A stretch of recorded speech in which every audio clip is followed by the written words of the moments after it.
Mensagem do dia 23/5/1995. As profecias cumprir-se-ão.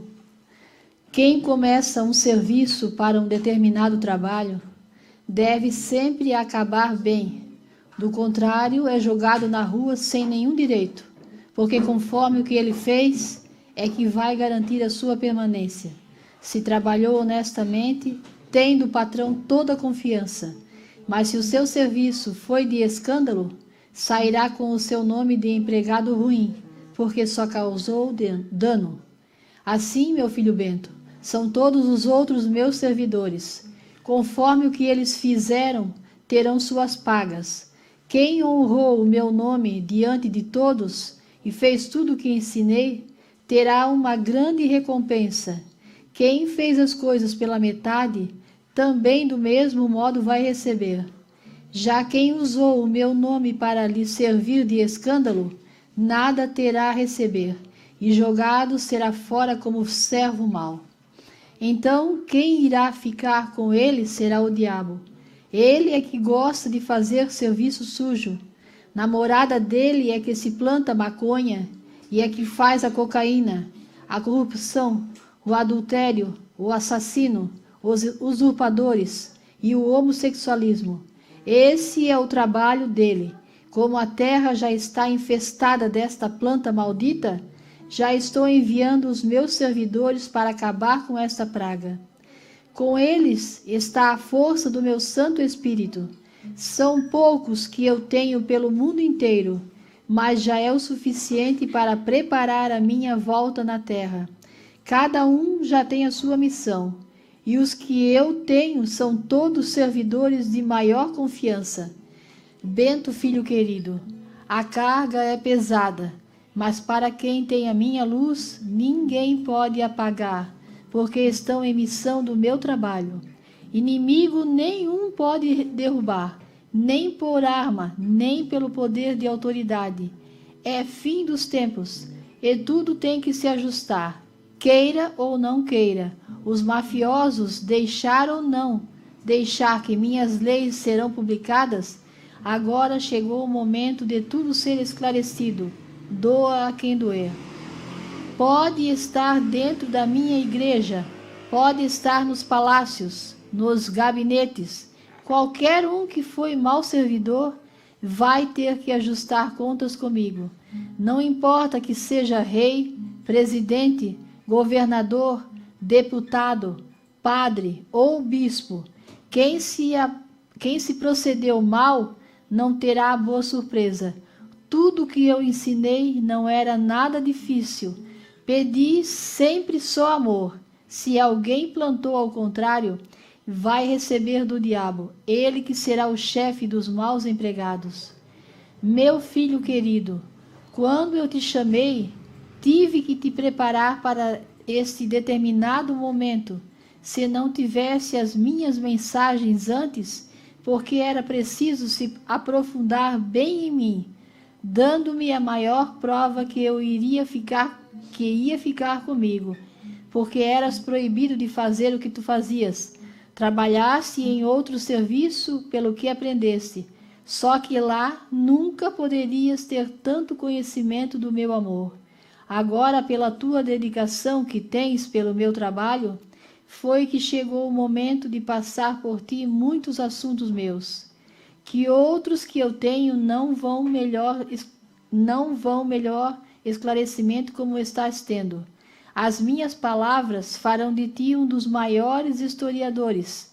Serás reconhecido pelo próprio Papa, que vistes a ser, meu filho, tuas escritas, que viesses a ser o profeta mais autêntico dos últimos tempos. Assim, meu filho, tuas escritas vão abranger o mundo inteiro, para não ficar nada a desejar para as pessoas da minha volta. Jesus eu sou, mas tu, meu filho, serás meu porta-voz, minha bênção e paz. Jesus. Quer fazer algum comentário, vocês? Não? Bom, falar um pouquinho então sobre essa mensagem, onde Jesus diz que deixou tudo pronto, né? Tudo certinho, e trabalhar para ele não é difícil. Ali ele diz que vai cobrar daqueles que não fizeram aquilo que ele determinou, principalmente os servidores dele, né? Que aceitaram ser um sacerdote, aceitaram ser um bispo, um arcebispo, até o ponto mais alto ali, cardeal e o papa. Mas não fizeram aquilo que Deus pediu. Estão fazendo algo para agradar o homem e não a Deus. E não é difícil trabalhar para ele fala. Quando te chamei, meu filho, se referindo ao profeta, né? Quando te chamei, precisasse antes receber as mensagens para te aprofundar um pouco mais. E quando o profeta foi chamado, que ele dizia, né, que não entendia de nada, não sabia nada sobre as Escrituras, e Jesus então falou para ele: te aprofundas um pouco no Evangelho de São Mateus. E o pai então começou a ler mais ali o Evangelho de São Mateus, né, para começar a ter um pouquinho mais de entendimento. Mas não bastou, ainda era pouco. Deus enviou espiritualmente Padre Roz, né? Padre Roz que então foi ensinando ele espiritualmente. E o Padre Roz, então, a gente aprendeu a ter um carinho por ele também, porque o pai, por ser educado e evangelizado espiritualmente por ele, falava muito do Padre Roz, né? E a gente era criança na época, foi aprendendo a ter também essa devoção pelo Padre Roz, e eu tenho até hoje. Depois houve uma época em que o pai teve a oportunidade, né? Pediu para Jesus, e Jesus falou que podia perguntar, que ele daria resposta dos santos protetores de cada filho, e o meu foi São José. Então nas minhas orações sempre eu peço perdão a São José, né? Porque eu sou muito devoto do Padre Roz, também sou, claro, do Padre Roz, de São José, né? Rezo por ele, peço muito auxílio dele, mas sempre, todos os momentos na minha lembrança, assim, quando eu vou pedir algo para alguém, é o Padre Roz, porque a gente já aprendeu desde pequeno, né, ter essa devoção. Mas daí lá para frente, né, o pai recebendo mensagem, e chegou o ponto uma vez, e o pai, não sei se ele tocou nessa pergunta, ou espiritualmente ele recebeu essas palavras, né, que os anjos e os santos não têm ciúme um do outro. Não precisa se preocupar, né? Então eu tinha essa preocupação comigo, que eu sou muito devoto do Padre Roz, né? E quando o pai viu, o meu santo protetor era São José. Então eu tinha essa preocupação, sabe, que eu não estava ofendendo São José, né? E não existe ciúme entre eles. Então, para vocês que têm esse livro, o Fino, né? Palavra Viva de Deus, aí nas suas casas, o Fino. Lá atrás, no final das páginas, lá está um pouco do Padre Roz. E nessa adoração que estava fazendo quinta-feira, eu estava lendo um pouco dessa biografia do Padre Roz, e aqui fala, é bem importante o que fala aqui, ó, um pedacinho. Eu vou ler para vocês aqui novamente. Eu li ali para Ana, para a Aline, para as irmãs que estavam ali junto na adoração, mas quer ver o que fala aqui? É na página... Onde é que está? Peraí.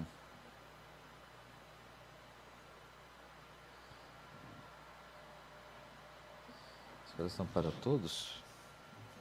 Só um minutinho, gente, já vou achar aqui, porque eu estou lembrando do assunto agora e quero passar para vocês isso também.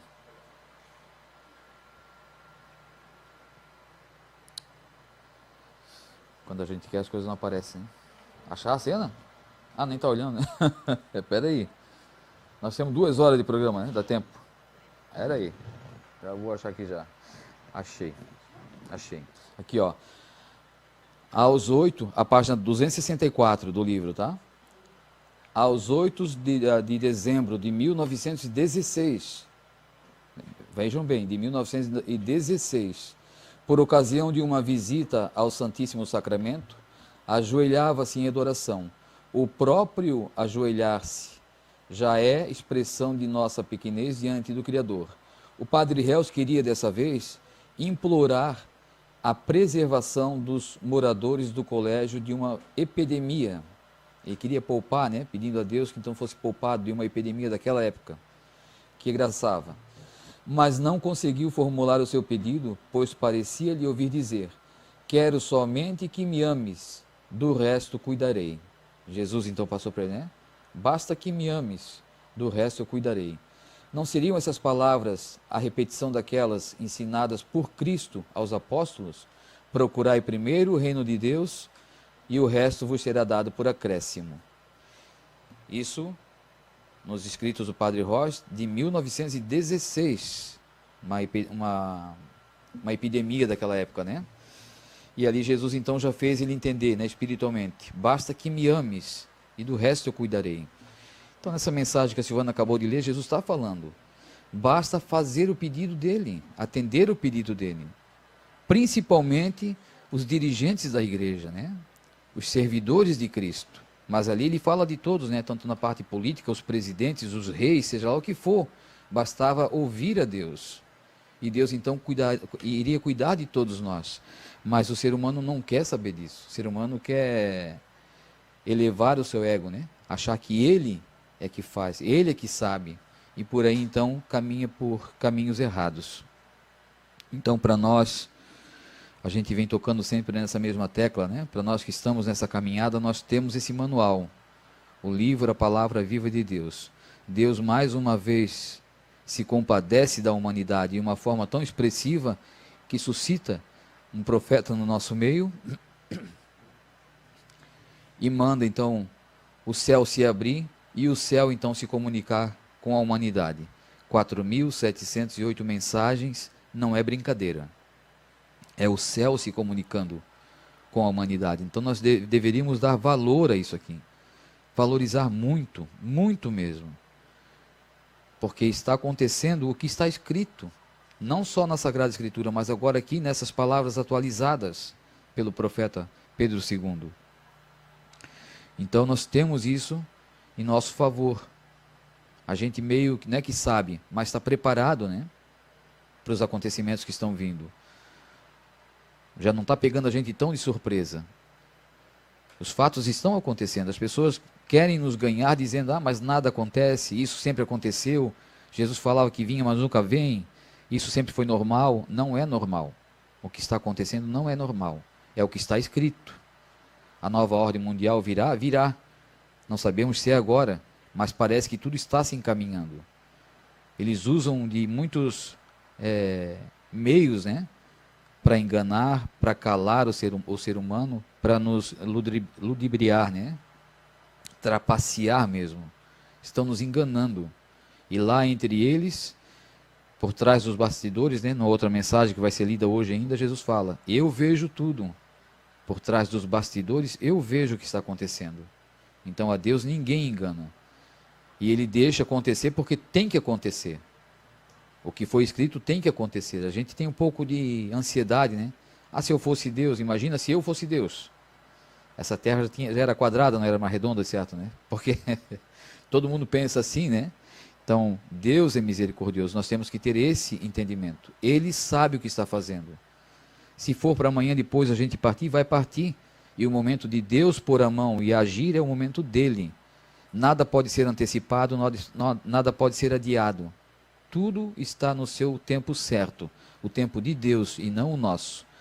Cabe a nós aceitar, cabe a nós dobrar os joelhos, cabe a nós agradecer a Deus, porque ainda estamos aqui para nos purificarmos. Quem sabe a partida do profeta abriu a mente de muitas pessoas, tirou aquela ilusão que alguém tinha, né? Que era ele que ia ser isso, era ele que ia ser aquilo. Não, é Deus que vai ser. O profeta estava sendo um anunciador de Cristo, da sua segunda vinda para a terra. Fez o papel dele merecidamente, né? Tudo que foi imposto a ele, ele fez com muita honra, com muito carinho, com muito amor, com erros, claro, ninguém pode deixar de errar enquanto está aqui na terra. Mas Jesus, nas mensagens, já falava para ele, meu filho, não me deves mais nada. Os pequenos erros já não estou notando mais. Então, nós temos que ter esse entendimento. No que se referia ao profeta, Deus estava no comando. Então Deus sabia o que estava fazendo. E quando o chamou, cabe a nós só aceitar, né? Ele fez o papel dele. Mas temos que entender que o papel dele continua lá onde ele está, no céu, intercedendo por todos nós. cuidando dessa obra que foi erguida a mando de Jesus, mas por suas mãos, né? Pelas mãos do profeta. Então ele continua intercedendo por nós. Nós devemos ter esse discernimento, esse entendimento. O profeta está espiritualmente entre nós. Ele age. Então por isso que Jesus diz nas mensagens: terás que ficar até a minha vinda derradeira. E ele está agindo. Com as palavras dele, com a família dele. O sangue dele continua nessa obra. Somos nós, os filhos. Somos sangue dele. Nós falamos, nós vivemos, né? Nós comungamos aquilo que o profeta viveu. Eu tenho certeza que eu e meus irmãos, a gente não vai se desviar desse caminho. Porque Deus não quer. E Deus diz: quando acontece, acontece. Tem parentes, tem sobrinhos, tem algo que for, que deram uma deslizada, pode acontecer. Mas eu acredito que os irmãos vão estar firmes. E se acontecer de algum irmão der uma deslizada, não é motivo para vocês que estão na caminhada sair fora.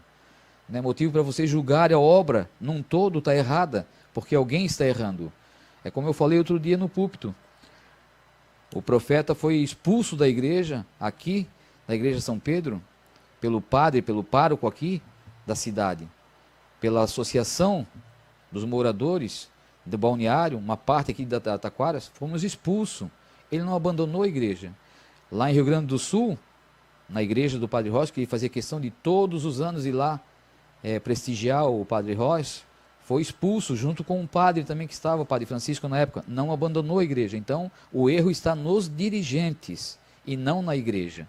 Então, quando acontecer alguma coisa aqui que vocês não concordam, não é a obra que é culpada, é a pessoa que errou que é culpada. Mas tem direito a voltar, a se arrepender, a se redimir, né? Então, tudo isso é um jogo que a gente está vivenciando isso dia a dia. Pode acontecer, porque o inimigo ele é astuto.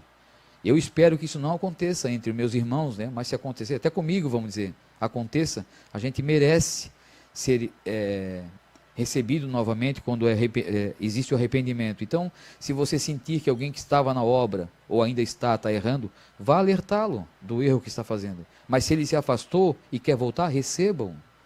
Recebam com carinho, com muito amor. Tem pessoas aqui que quando a gente fala isso assim, mas tem pessoas que eu já falei, né? Que erraram gravemente aqui na obra. Estão tirando pessoas da obra. Daí eles dizem, então, fazem um jogo de palavra, né? E se tal fulano voltar, vocês vão aceitar? Se o arrependimento a gente sentir que for verdadeiro, a gente aceita.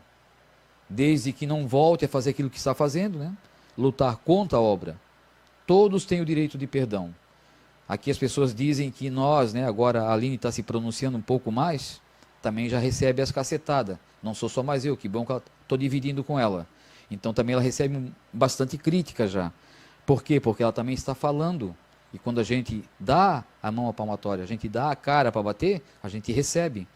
Então muita gente está já, muita não, mas tem algumas pessoas julgando ela, que ela está proibindo das pessoas virem para a igreja. É uma mentira. Isso não existe.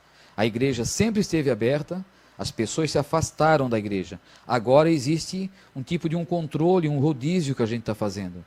Mas ficou ela incumbida de cuidar disso. Então ela leva, às vezes, as cacetadas, né? Mas ela também não está incomodada com isso. O trabalho tem que ser feito. O que vocês talvez não estão entendendo, algumas pessoas, né? É que o trabalho foi imposto para nós e nós temos que fazer esse trabalho. Nós não podemos passar para outro. Nós temos que fazer o trabalho. Então a Aline está incumbida de fazer isso. E ela pede então para que eu fale que aos domingos, agora a Santa Missa está um pouco resumida aqui na capela pequena, né? Reduzida as pessoas, né? O número de pessoas. Então, umas 15, 20 pessoas. Mas as pessoas estão vindo sem nos avisar. E não são proibidas de entrar. Estão entrando, nós não vamos fazer isso nunca, né? As pessoas podem entrar. Mas a gente pediria gentileza das pessoas comunicarem que estão vindo para a gente ter um pequeno controle. Sabe o que acontece? Não nos interprete mal, né? Mas é assim, quando existe um aglomero de pessoas, aqui ainda continua a ronda da Polícia Civil, Polícia Militar. Então, se eles verem algum aglomero aqui na casa, eles são capazes de parar, perguntar, implicar, né? Ou então os carros parados aqui na frente. Então, no domingo, poderia, quem mora aqui perto, deixar o domingo para quem mora longe. E durante a semana pode vir. quem mora aqui perto, né? A gente combina os dias, 15, 20 pessoas, dá para a gente passar a semana toda. Nós estávamos sujeitos a ficar sem a Santa Missa. Nós temos a Santa Missa diariamente. Então, se você assistir uma missa na semana, sinta-se feliz. Não dá para vir todos os dias, mas se você consegue vir uma vez na semana, e quem está lá fora, aqui mais perto também, né? Itajaí, Balneário, Itajaí, Brusque, Blumenau, lá São José, Joinville, eles também gostariam de vir, mas a gente precisa ceder para eles, né? Porque eles têm que vir de carro, e esse carro tem que ficar aqui, e esse aglomero de carro também chama atenção. Então, existe um pátio ali na frente, um pouco mais antes da igreja, dá para deixar um pouco de carro ali, ou pode deixar carro lá na frente da minha casa e vem caminhando para cá, para não chamar tanta atenção. Terminou a Santa Missa, não fique aqui na frente também conversando, que isso também chama atenção. É chato a gente falar isso, mas a gente não quer que cortem até esse pequeno espaço que nós temos, né? Que poderá acontecer. Porque, como estou falando, o inimigo ele é astuto, ele vai querer parar também com isso que a gente está fazendo. Então nós temos que ser mais inteligentes. Dá para a gente controlar tudo isso, né? Então a gente pede a colaboração de todos vocês e não nos interpretem mal, por favor. É apenas a gente está fazendo de uma forma mais amena para que não parem, né? Que eles não nos perturbem, vamos dizer assim. Está tudo tranquilo, graças a Deus. Está tudo numa santa paz. E as pessoas que estão fora também não fiquem sem a Santa Missa, né?